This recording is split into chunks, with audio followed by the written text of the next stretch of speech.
Hello students. इसके पहले अभी तक जो हमने मेथड देखी है वो थी लुईस ट्रांसमिशन मेथड। उस मेथड में तीन हमारे मेन कैरेक्टर्स थे। एक थी हमारी एक्सरे, सेकंड था हमारा क्रिस्टल और थर्ड थी हमारी फोटोग्राफिक प्लेट। सो उसी चीज को कंटिन्यू करते हुए रोटेटिंग क्रिस्टल मेथड जो हमारी नेक्स्ट मेथड है उसमें भी ये तीन हमारे प्रमुख कलाकार रहने वाले हैं। First one is X-ray. X-ray को हम पढ़ते हैं with respect to its wavelength. Second character is हमारा क्रिस्टल। क्रिस्टल को हम पढ़ते हैं with respect to its interplanar distances. मतलब उस क्यूब के अंदर जितने भी सब प्लेन्स हैं, जो आपको क्यूब सामने दिख रहा है, इमेजिन करिए कि दो हॉरिजॉन्टल रोज के बीच में n number of horizontal planes होंगे। हॉरिजॉन्टल होंगे, कुछ वैसे ही वर्टिकल्स भी होंगे। इसे आपको आप देख पा रहे हो। अगर मैं कह रहा हूँ कि ये एक प्लेन है और ये एक प्लेन है, तो इन दोनों के बीच में भी देयर विल बी, अगर मैं 3D पॉइंट ऑफ व्यू से चेकआउट करूँ, there will be n number of planes over here. और जैसे अगर इस तरह से प्लेन होंगे तो कुछ वैसे ही प्लेन इस साइड से भी होंगे। So there may be n number of planes present inside the any kind of crystalline structure. But the thing is, these n number of planes will never change because they are freezed out. इनको freeze किया गया, वो freeze form में है, वो change नहीं होगी। बराबर है।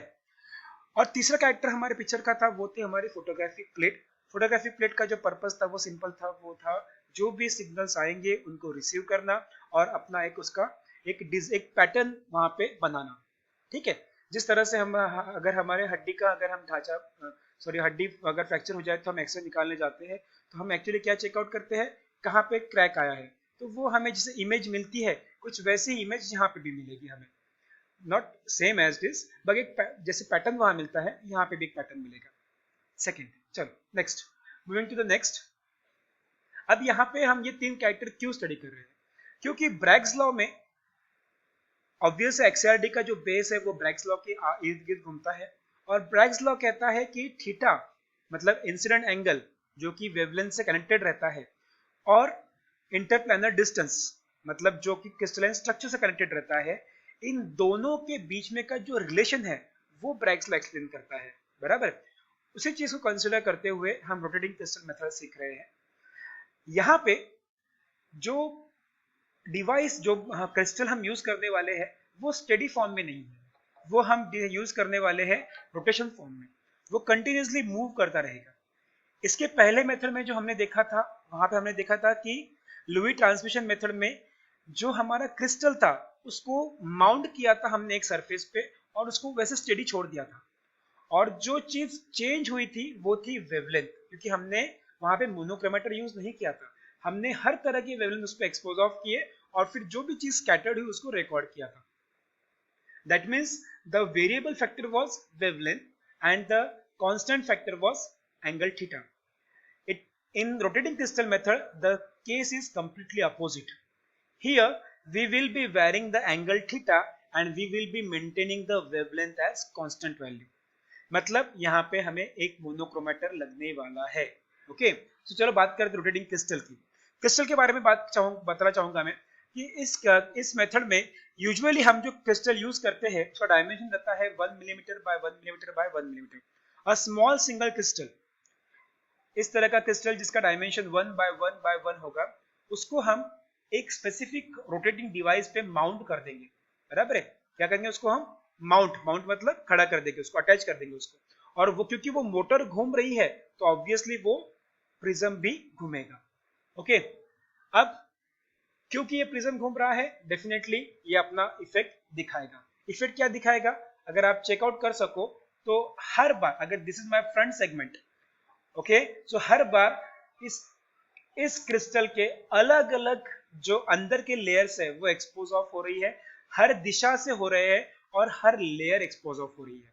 ये चीज हमें डिजायर्ड थी कि किसी भी क्रिस्टल की हर तरह की लेयर एक्सपोज ऑफ हो टुवर्ड्स द एक्सरे। अगर हर तरह की लेयर एक्सपोज ऑफ होगी तो वो अपना इफेक्ट कैसे दिखाएगी।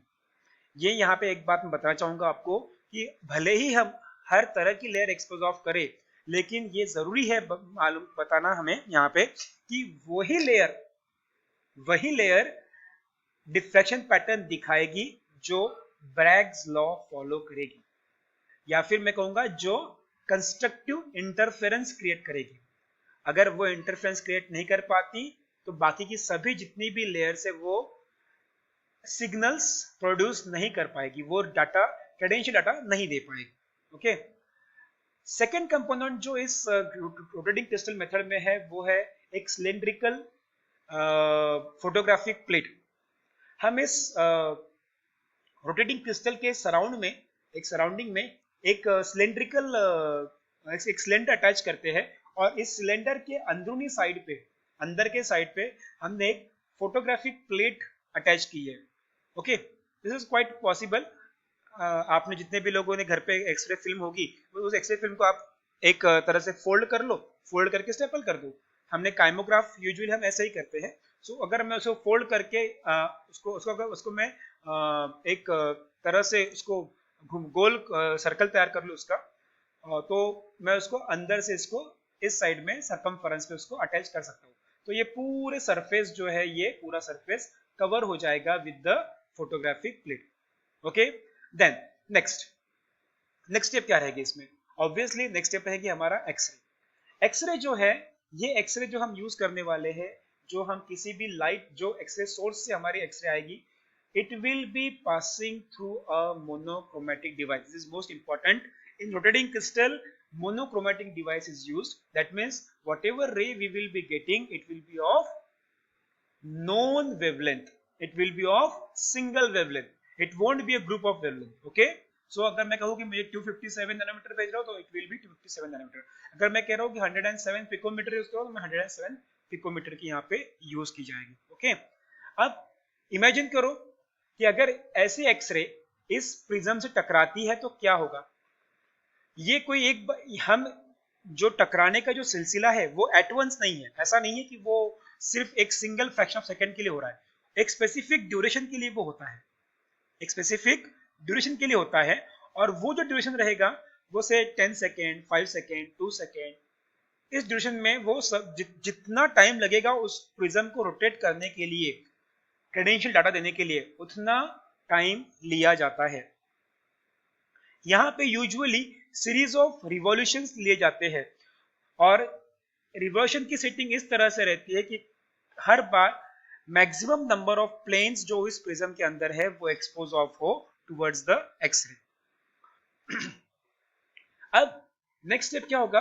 जैसे ही इससे एक्सरे टकराएगी, definitely there will be diffraction. अब मैं कहूं कि अगर मैं इमेजिन कर रहा हूं कि जो इसके लेयर सामने खड़ी है, उस सामने लेयर से टकरा के ये डिफ्रैक्शन हो गया। डिफ्रैक्शन होने के बाद ये अपना एक इंप्रेशन क्रिएट करता है फोटोग्राफिक फिल्म पे। फोटोग्राफिक फिल्म पे जो इंप्रेशन क्रिएट होता है, इसको क्रिएट करने के लिए दो तरीके यूज होते हैं। या तो मैं इस प्रिज्म को कंप्लीटली रोटेट करूं, मतलब जिसे मैं फिलहाल दिखा रहा हूं कंप्लीट रोटेशन, या फिर मैं कहूं इसको मैं ऑसिलेट करूं, मतलब सेमी सर्कल, एक सेमी सर्कल में इसको मैं रोटेट करूं क्लॉकवाइज, अगेन एंटी क्लॉकवाइज, मतलब उसको सिर्फ मैं ऑसिलेट करता रहूं, आगे पीछे करता रहूं। बराबर है? तो ये दो तरीके हैं हम जिसके थ्रू हम ये फोटोज निकाल सकते हैं। जो हम चीज रोटेट करने वाले हैं वो प्रिज्म है, या तो वो कंप्लीट रोटेट करेंगे या फिर उसको पार्शियली सिर्फ उसको ऑसिलेट करेंगे। सो इस तरह से अगर मैं कंप्लीट अगर प्रोफाइल चेकआउट करूं तो मुझे अलग अलग जगह पे अलग अलग डिफ्रैक्शन पैटर्न मिलना शुरू हो जाएंगे। ये जो पैटर्न है, इसे पैटर्न कहूंगा मैं, क्योंकि अगर आप देखो तो वो जहां पे स्ट्राइक हो रहा है, स्ट्राइक होने के बाद इमीडिएटली एक इंप्रेशन क्रिएट कर रहा है। एक जैसे मैं कहूँ कि अगर आपने कार के ऊपर अगर बहुत सारी धूल जमी हो तो आप अगर वहां पे एक उंगली लगा दो तो वहां पे एक इंप्रेशन मिल जाता है।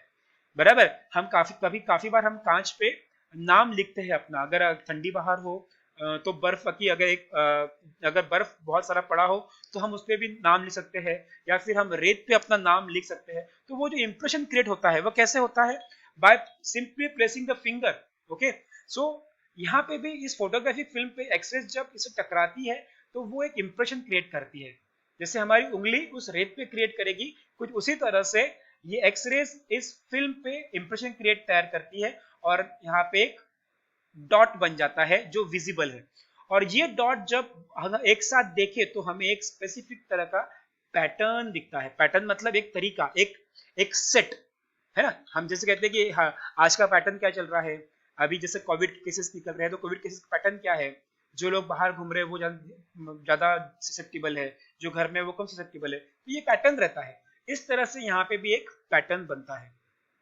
ओके, पैटर्न बनने के बाद अगर इसमें से कुछ रेज जो रिफ्लेक्ट ऑफ या डिफ्रैक्ट नहीं होते तो वो शायद स्ट्रेट निकल जाए। स्ट्रेट निकलने के बाद वो यहाँ पे एक सिंपल डॉट क्रिएट करते हैं इस फोटोग्राफ फिल्म पे, जो काफी स्ट्रॉन्ग रहता है। ओके, सो अगर मैं चेकआउट करूं कि ये रिवॉल्व कर रहा है अराउंड द शाफ्ट और ये प्रिज्म हमारा घूम रहा है, तो हर तरह के पॉसिबल लोकेशंस पे वो अपना, ऐसा नहीं कि एक ही लेयर पे वो अपने ये फ्रैगमेंट्स या अपने इंप्रेशन रखेगा, वो हर लेयर पे डिफरेंट डिफरेंट लेयर्स पे अपना इंप्रेशन क्रिएट कर सकता है। इसी चीज को कंटिन्यू करते हुए अगर हम पूरा चीज को अगर हम मर्ज कर दे तो हम कह सकते हैं कि in this method a single crystal is rotated about the fixed axis in the beam of monochromatic light. The angle theta, since the angle theta you can see over here, since the plane is continuously varying, the angle theta is changing, whereas the wavelength is always kept constant for rotating crystal method. The variation of angle theta due to rotation of crystal brings different atomic planes in the crystal into position. To record such reflection, a film is mounted on a cylinder holder. So likewise अगर मैं उस film को, इस film को अगर मैं, जो film मैंने यहाँ पे अभी मेरा अगर ये प्रिंटिंग हो गया है, तो मैं इस फिल्म को अगर मैं यहाँ से कट कर दूं और कट करके उसको मैं पूरी खोल दूं, तो खुलने के बाद मुझे कुछ इस तरह से पैटर्न दिखता है, जहां पे अगर आप चेकआउट करो तो इस तरह के आर्क बने हुए हैं। ओके, और डॉट्स बने हुए हैं, और you can see over here this is centre spot. Centre spot के सराउंडिंग में यहाँ पे आर्क भी बनते हैं और डॉट्स भी दिख रहे हैं आपको। तो this is all about rotating crystal method. If you have any query please keep posting. Thanks and regards. कोशिश करना।